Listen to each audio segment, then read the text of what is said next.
Bonjour, j'espère que vous vous portez à merveille. Me voilà encore de retour. Cette fois-ci, c'est pour une vidéo, la suite sur l'histoire des idées, comme je vous ai promis. Au début, c'était une capsule vidéo qui parle de la politique du 19e siècle. C'est pour les S3, pour deuxième année, littérature française. Euh, Maintenant, comme je vous ai dit, on va voir aussi ce siècle-là, mais sous un autre angle, à savoir l'art, parce que c'est quand même l'histoire des idées et de l'art. Et on va consacrer cela à la peinture. J'espère qu'à la fin de cette vidéo, vous serez en mesure et capable d'écrire quelque chose sur la peinture, sur quelques peintres et quelques courants. Bon, je vous avise tout de suite qu'il y aura 3 capsules sur la peinture, parce que la peinture, elle prend une grande place dans le 19e siècle. Euh, il y a plus ou moins 2 grands courants, ou plutôt 3.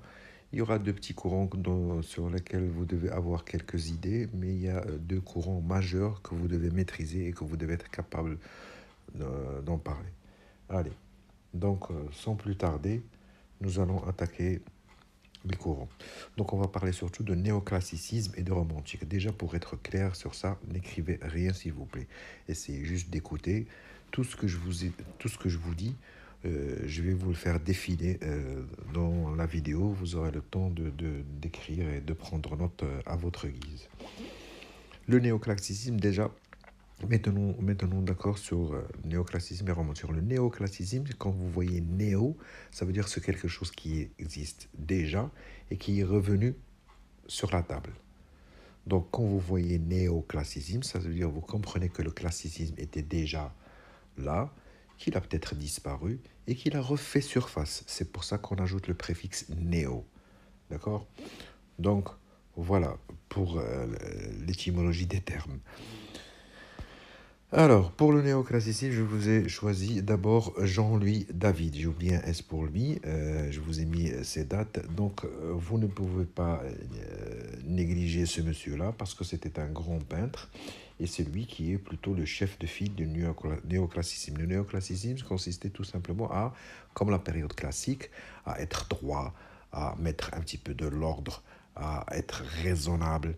Euh, et ne pas exprimer n'importe quoi, ne pas laisser libre à ses passions, à ses envies, à ses désirs, à ses émotions. Non, non, non.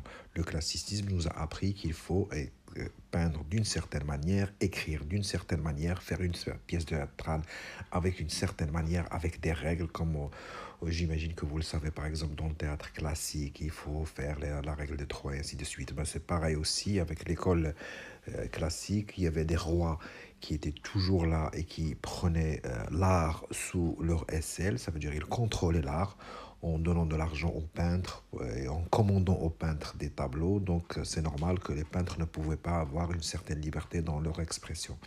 Mais bref, ça vous l'avez dans la vidéo concernant la politique, je vous en ai longuement parlé.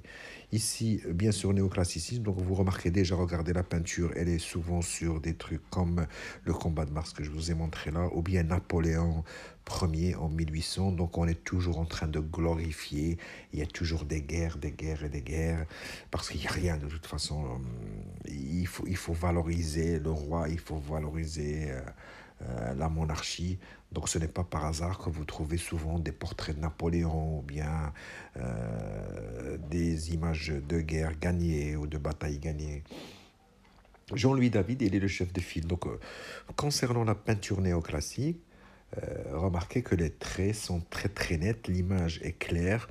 Donc si vous avez l'opportunité de chercher cette image-là sur Internet, vous allez trouver que le tracé, ou plutôt le dessin, est clair. C'est pour ça qu'on dit que les lignes sont nettes. On accorde de l'importance à la rigueur en matière de dessin. Donc le dessin doit être bien soigné, bien fait. Il n'y a pas de légèreté. On ne cherche pas à exprimer autre chose que ce qu'on voit. Donc si vous voulez exprimer ce que vous voyez, bah, donc à le dessiner correctement et bien comme il faut. Aussi, vous trouvez quand même qu'il y a plutôt des couleurs naturelles. On n'est pas dans l'exagération des couleurs, mais mais on est plutôt dans l'idéalisation, on essaie de rendre l'image idéale, on essaie d'embellir, de la rendre belle, l'image. Rien que l'image vous parle, ne cherchez pas autre chose. Le classique, lorsqu'il peint un tableau, ça veut dire que vous devez voir ce que vous voyez. Vous n'avez pas besoin de faire bosser ou travailler vos méninges ou réfléchir à ce qu'il y a derrière. Non, regardez tout ça parce que tout est visible. Vous n'avez pas besoin de faire aucun effort. Donc c'est pour ça qu'on dit que l'image est idéalisée et ce n'est pas par hasard que les lignes et que les dessins est très clair, que les contours sont, sont très nets. Donc voilà un petit peu pour la peinture néoclassique. Comme je vous l'ai dit et je le répète, vous devez être en mesure et capable de dire que Jean-Louis David, c'était le chef de file de cette peinture néoclassique qui a remis en place la peinture classique et avec toutes ces caractéristiques que je vous ai notées là. Il y a des mots que je vous ai mis en gras ici, que vous pouvez voir qui sont très importantes et que vous devez être en mesure d'écrire dessus. Comme ça, vous ne vous prenez pas la tête avec tout et n'importe quoi, mais restez focus sur quelques éléments que vous devez citer. Donc, comme j'ai mis ici, il y a l'esthétique, ça veut dire que ça doit être beau, puisqu'on est en train de rendre glorieux et on est en train d'embellir un personnage, donc il faut que ce soit qui ait de l'esthétique. Et comme je vous ai dit tout à l'heure, les lignes sont nettes et on essaie d'idéaliser l'image. Voilà pour la peinture néoclassique. Maintenant, on va un petit peu changer de courant et on va passer à la peinture euh, romantique. Alors la peinture romantique, elle est connue avec l'arrivée de Théodore Géricault. Donc quand je vous dis Géricault, vous devez penser automatiquement euh, au romantisme. Vous allez me dire, c'est quoi cette peinture romantique? Eh bien, c'est à l'extrême opposé du classicisme. Pourquoi? Parce que là, je ne veux pas que vous voyez juste l'image, mais je veux que vous regardez ce que exprime l'image. Donc, je suis beaucoup plus dans les sentiments, je suis beaucoup plus dans l'expression, je suis beaucoup plus dans l'émotion. D'accord? Donc, il faut vraiment faire une scission, une rupture avec le classique. Le classique ne vous demande pas de faire travailler votre cerveau. Par contre, le romantisme, il vous dit, regardez bien, alors, il y a de l'expression, il y a des sentiments, il y a soit de l'horreur, soit de la passion, soit de l'amour, ce que vous voulez. Ce Théodore Géricault, bien sûr, c'est un peintre français, il avait une admiration pour les chevaux, donc il peignait beaucoup de chevaux. En plus, il était un petit peu fortuné, il n'avait pas besoin beaucoup d'argent, donc c'est pour ça qu'il se permettait de peindre ce qu'il aimait. Alors, ce qui est facile avec Géricault, pour que vous puissiez retenir, retenir un petit peu son nom, donc c'est sûr que c'était quelqu'un qui était dans le courant romantique. Comme je vous ai dit, le courant romantique, je vous ai donné les caractéristiques que je vous défile là. Donc on laisse exprimer nos sentiments, nos états d'âme, de l'imagination. Donc il n'y a plus question d'ordre et de raison, parce que l'ordre et la raison, c'était du sort du classicisme. Il faut être raisonnable, il ne faut pas montrer ceci, il ne faut pas montrer cela, ça choque beaucoup. Vous ne devez pas mettre un tableau comme ça choquant avec de l'horreur. Ça, c'était le discours des classicismes. Le romantisme, il te dit non, je suis censé laisser libre à mon imagination et à mes expressions. Donc voilà, Géricault au romantisme. Il y aura d'autres peintres qui seront aussi les chefs de file du romantisme parce que lui était un petit peu en avance sur son temps, bien qu'il n'ait pas vécu longtemps. Vous remarquez 1792 à la fin du 19e siècle, au début du 19e siècle, il a quand même marqué le romantisme. Deuxième élément que vous devez lier à Géricault, soit vous le liez un petit peu avec le romantisme, soit vous le liez avec ce tableau qui est le radeau de la Méduse. Alors, ce tableau est fascinant. Fascinant d'abord pourquoi? Parce qu'il faut savoir que ce tableau, c'est une histoire réelle que je vais vous raconter rapidement. Ce tableau, c'est pas juste de la pure imagination, mais c'est un article qu'il a lu, ce Géricault. Il a lu un article sur un bateau qui a échoué en Mauritanie, bref, et puis que par la suite, il a essayé de finir son parcours jusqu'au Sénégal et qu'il y a eu des morts et que c'était catastrophique. Alors il s'est penché sur l'histoire. Cette histoire-là, il a essayé de comprendre qu'est-ce qui se passe. Et bien, imaginez qu'il est parti même jusqu'à chercher des témoins vivants de ce radeau-là pour qu'il lui raconte ce qui s'est passé. L'histoire est simple. C'était lors de la colonisation du Sénégal. La France a envoyé 4 bateaux au Sénégal pour essayer d'instaurer son armée et coloniser ce pays-là. Parmi ces 4 bateaux, dans chaque bateau, il y avait un capitaine. Sauf que dans un des 4 bateaux, il y avait un capitaine du temps des monarchies, de la restauration, si vous avez regardé l'autre capsule. Il y avait un capitaine qui se prenait pour Dieu, qui se prenait pour je sais pas quoi, qui connaissait, qui avait la science infuse, et il a décidé tout simplement de ne pas suivre le chemin que prennent les autres bateaux. Donc malheureusement pour lui, comme il ne suit pas l'itinéraire et le chemin que prennent les 3 autres bateaux, il échoue dans le sable une partie de la Mauritanie qui est très connue, qui est très dangereuse dans la mer. Il échoue en Mauritanie, donc les soldats et les passagers, parce qu'il emportait avec lui beaucoup de matériel administratif et tout ça, se retrouvaient en Mauritanie au lieu d'être au Sénégal. Donc ils mouraient de faim, donc ils ne savaient pas comment s'y prendre, ils ont passé des jours et des jours, ça commençait à tourner au cauchemar, avec le manque d'alimentation, avec la déshydratation, il n'y avait pas d'eau à boire parce que c'était dans le désert complètement de Mauritanie. Ils se sont débrouillés pour faire un petit radeau et de partir continuer leur chemin pour chercher ce Sénégal-là. Euh, donc, c'est ce qui a fait que même leur parcours pour arriver au Sénégal, ils ont peiné comme pas possible. C'était une tragédie au sens propre du terme parce qu'il y a beaucoup de passagers qui sont morts sur le radeau, d'autres sont morts dans la mer et ça a fini en tragédie totale. Et ça l'a complètement déchiré au point où il a peint ce tableau. Donc voilà pourquoi un petit peu ce tableau, il est très connu dans l'art pictural, l'art de la peinture, le radeau de la Méduse.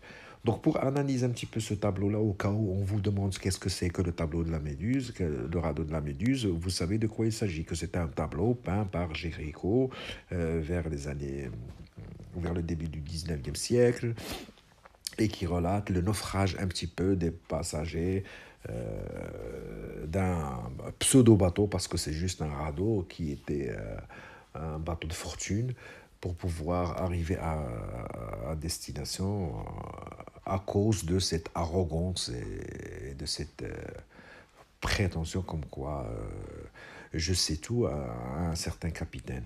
Donc pour la peinture, vous remarquez bien, donc si vous agrandissez un petit peu le tableau, vous regardez, vous ne pouvez pas vous empêcher de voir le désespoir qui est flagrant avec ces gens qui sont sur le bateau.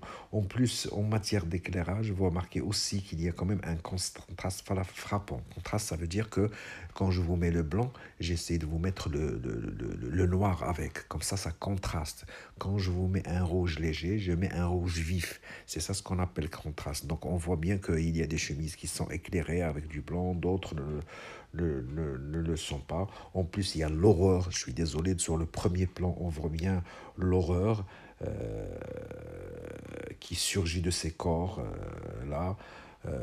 Il y a des parties qui sont sombres, comme je vous ai dit, par rapport au contraste, comme la partie qui est en arrière du tableau par rapport aux passagers qui sont devant le radeau, qui est plutôt éclairé, synonyme comme quoi ils ont encore de l'espoir. Le tableau, il est génial parce que, si vous remarquez, il est aussi catégorisé en 3 parties. C'est très simple à dire. Regardez au premier plan, vous avez des gens qui sont déjà décédés. Ils sont morts. Ils ont péri.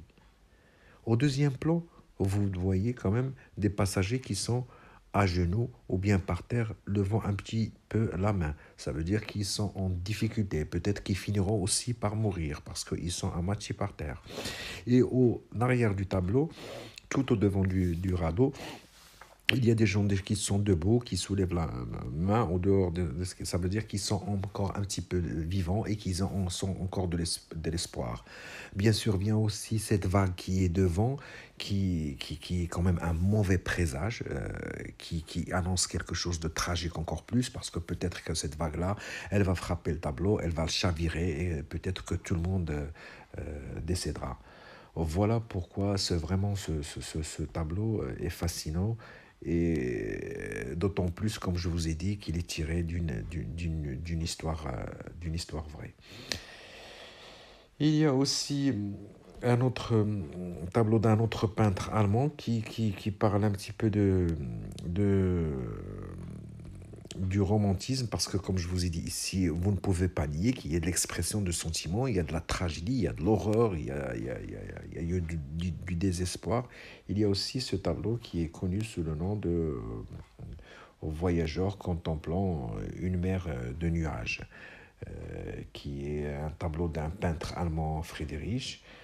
Et nous remarquons pour l'analyse de ce tableau qu'il y a un homme de dos, donc on ne veut pas que vous vous arrêtiez sur l'homme. C'est pas bête quand même, c'est très intelligent. Vous n'avez pas besoin de voir le visage de l'homme, vous n'avez pas besoin de voir. Mais le peintre veut que vous restiez focus sur quoi? Sur la contemplation.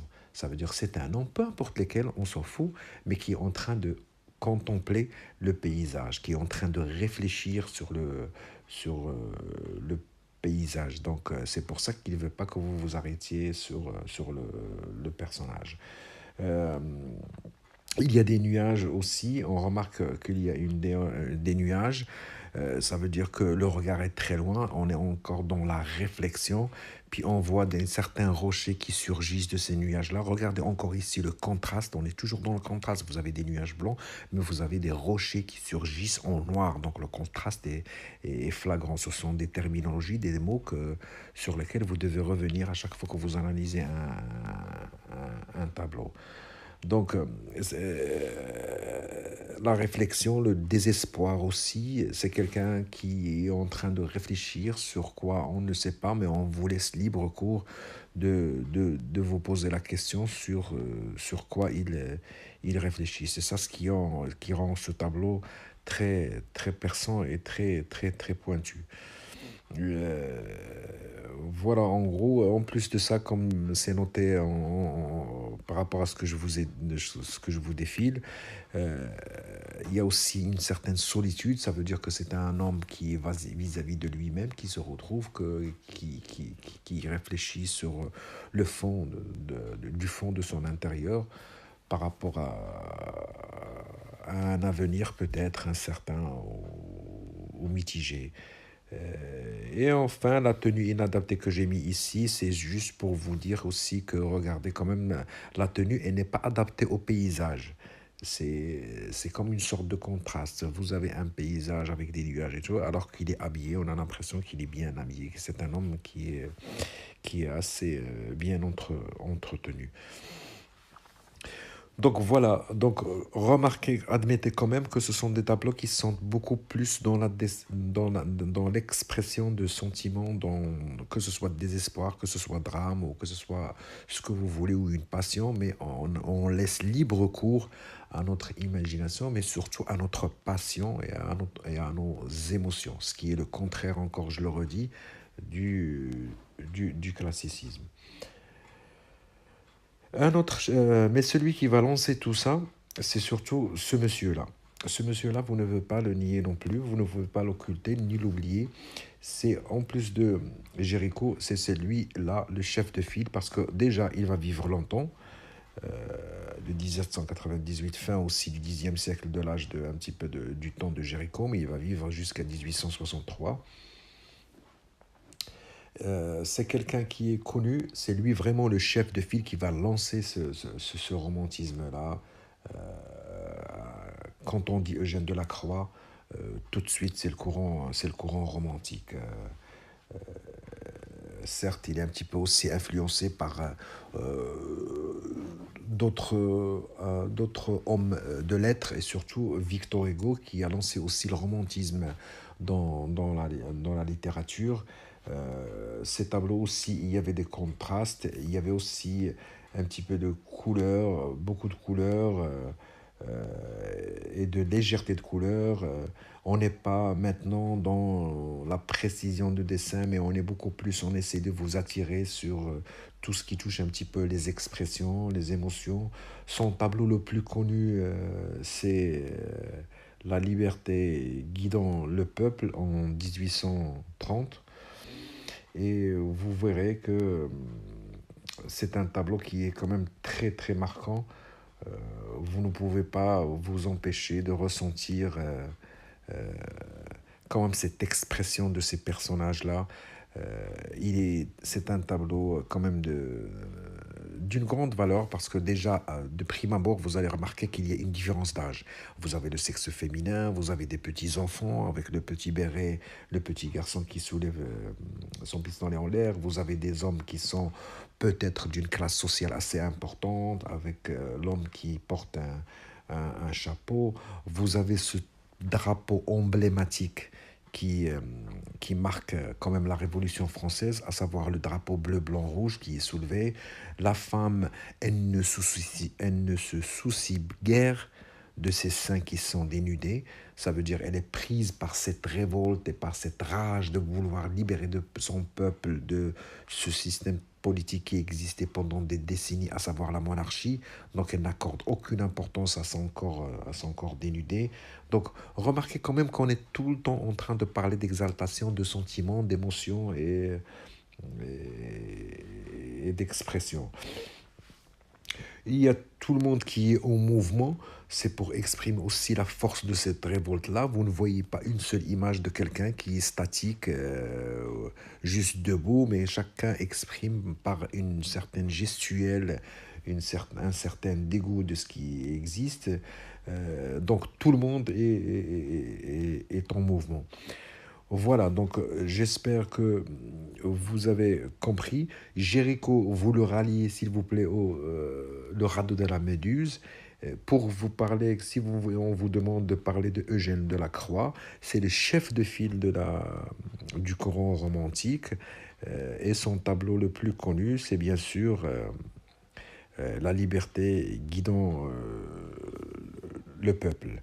Voilà, j'ai omis de vous parler aussi en bas, on voit quand même des soldats par terre. Ce n'est pas banal, hein, ce n'est pas juste mis comme ça, mais c'est pour vous dire que la révolte l'emporte, puisque s'il y a des soldats et qu'il y a des civils et le peuple debout, ça veut dire que c'est le peuple qui l'emporte et qui l'emportera toujours.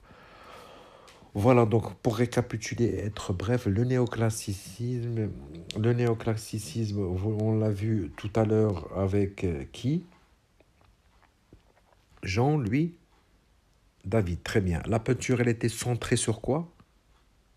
Le classicisme. Sur les rois, puisqu'on a un tableau qui est très connu de Napoléon Bonaparte. Le dessin était clair, les lignes sont nettes, avait quand même un petit peu de contraste, mais les couleurs restent quand même naturelles. On essaie d'idéaliser l'image. Je vous ai dit que dans le tableau néoclassique, on ne vous demande pas de réfléchir, on vous demande seulement de regarder l'image, point barre, pas plus. Le romantisme, quand il vient, il fait une rupture avec ça. Il vous dit non, ne regardez pas comme seulement l'image, regardez ce que exprime. Laissez parler votre état d'âme, laissez parler vos sentiments. Vous êtes libre de peindre vos passions, vos sentiments, vos émotions. Pourquoi vous allez priver et rester, comme le classicisme le dit, dans la raison, la raison, la raison, la raison. Et donc, c'est ce qui a laissé libre cours à des gens à ce qu'on puisse peindre toutes nos expressions et nos passions, mais en plus, il y a aussi la différence des tableaux. Si avant on peignait que les gens qui faisaient partie de la noblesse ou bien les rois, maintenant on peint le peuple, on peint l'expression du peuple, comme vous l'avez remarqué, par rapport et au tableau la liberté guidant le peuple que vous avez sous les yeux maintenant, mais celui que je vous ai montré tout à l'heure, d'un simple homme de dos avec Fritz l'Allemand, qui est en train de contempler la nature, qui est en train de se poser des questions sur le devenir, mais aussi sur le radeau de la Méduse, où il y avait une embarcation de quelques marins normaux comme vous et moi, qui travaillent et qui ont vécu un drame. Voilà. Donc, par la suite, comme je vous ai dit, la vidéo, celle-là, elle arrive à son terme. Bien sûr, vous aurez une autre vidéo qui parle de quelques courants, mais qui ne sont pas vraiment très pesants durant ce cycle-là. Mais vous devez avoir quelques idées dessus, comme l'orientalisme et d'autres courants. Et il y a une autre vidéo qui va parler aussi de grands peintres qu'on n'arrive pas à classer, pour ne citer que lui, par exemple Van Gogh. Voilà, donc j'espère que vous avez un petit peu saisi ce que c'est que le néoclassicisme et le romantisme, cette période-là. Et je vous dis bon courage et